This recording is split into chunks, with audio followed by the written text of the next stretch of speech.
Hikmət müəllim, ermənilər əsrlərlə bizə qarşı düşmənçilik edib, soyqırımlar törədib. Bu gün isə hər iki tərəf dinc yaşamaq istəyir.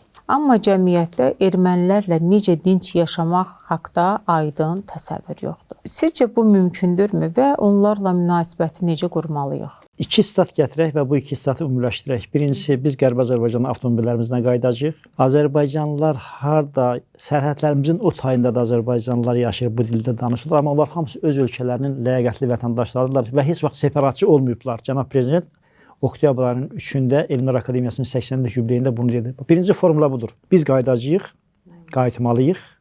Çünki dedi ki, bu dövlətin işidir, Cənab Prezident belə dedi ən son çıxışında və ləyaqətlə qayıdacağıq və separatçılıqla məşğul olmayacaq.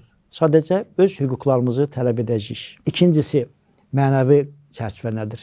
Kəlbəcərdə Cənab Prezident Kəlbəcərlilərə yurt yuvalarının açarlarını təqdim edən zaman dedi ki, sülh də ola bilər, iqtisadi əlaqələr də bərpa ola bilər, amma biz ermənilərin bizə qarşı törətdiyi cinayətləri heç vaxt unutmamalıyıq. Unutmamalıyıq. İndi bax, bu iki mühüm çərçivə, Bəli.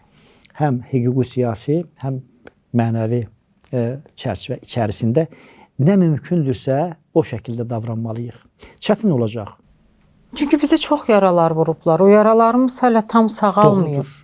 Çox çətin olacaq. Bəli, çox çətin Mənə elə olacaq. gəlir ki, bu iki şeyi, bu iki paradigmanı unutmayıb, bunların əsasında biz qayıtsaq ya da onlar hər hansı bir məqsədlə Azərbaycana gəlsələr, məcburən demək, biz bu sülh mərhələsinə addım-addım yaxınlaşmalıyıq.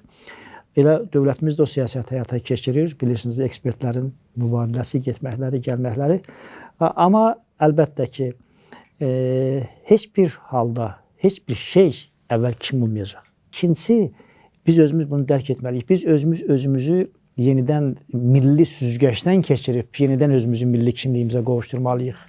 Yoxsa eybəcər təzahürlər çıxır, kimsə kimsə qucaqlayır və s. və s. Yəni, bu şeylər olmamalıdır. Və biz bunu hər bir Azərbaycanlı öz həyat normasına çevirməlidir.